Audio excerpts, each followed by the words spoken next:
This is Beat Beat Beat Beat by Antonio T. Faten.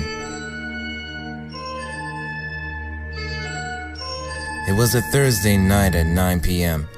I was driving home after a long day at work when I stumbled across a bridge behind a large gate. I got out of my car to open the gate and took the bridge.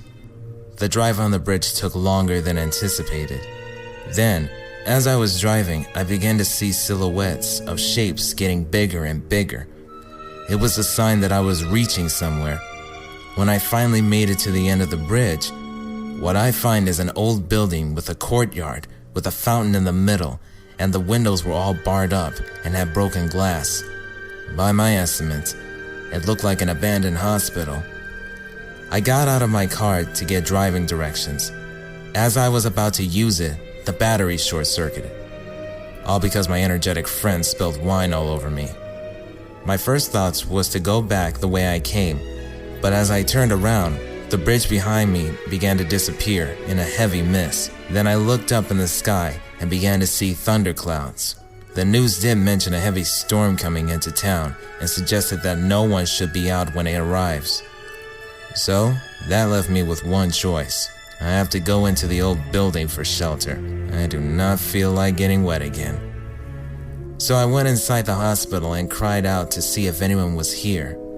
No one answered. But when I called out a second time, music began to play in the lobby. I went deeper into the place to see if anyone was around. I went to the corridor on my left to find the source of the music. When I got to the end of the corridor, what I find is a rusty old bagpipe. Then I noticed the music stopped. Guess it was just my mind playing with me.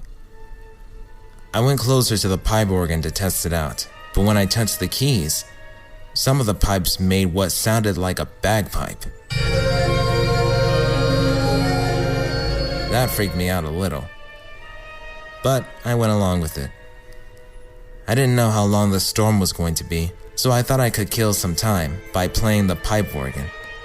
After playing for 10 minutes straight, someone whispered in my ear saying, I immediately jumped off the bench to see what was behind me, only to find that no one was there. Having my curiosity at its peak, I decided to scope the place. I grabbed my phone, using it as a flashlight to see in the dark. I explored every inch of the lobby to find no one in sight. Once I was done with the lobby, I went to the second floor to continue my search for whoever's here. As I got to the second floor, I found a room that seemed different from the others I've seen. I went inside and found that the room was decorated with pictures.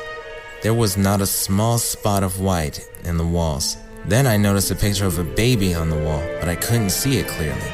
So I moved closer for a look, but when I could see the picture clearly, I was stunned at what I was witnessing. It was a picture of me, as an infant. I looked around the room and found that there was more pictures of me, from my kindergarten days, to my high school days, to the present day. Someone's been watching me my whole life. But how can this be? How can someone have known me from all the way out here? Then the room suddenly became chilly, and I was shivering. I wrapped myself in my arms to keep myself warm. Then I heard the voice from the lobby whispering in my ear, saying, I've been waiting for you.